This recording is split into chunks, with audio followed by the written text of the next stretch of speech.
Hi guys and girls, nice to have you back today.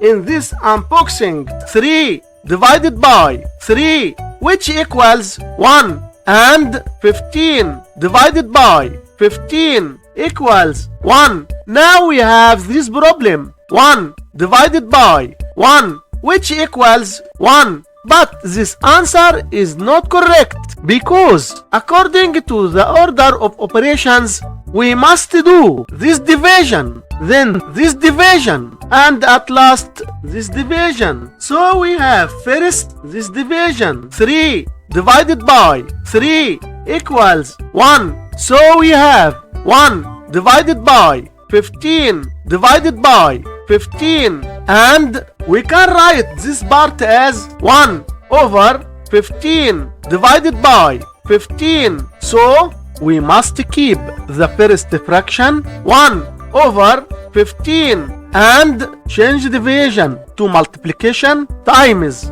Then flip the second fraction 1 over 15 which equals 1 over 225. And this is our final answer for this problem. Thanks for tuning in. Make sure to like and share.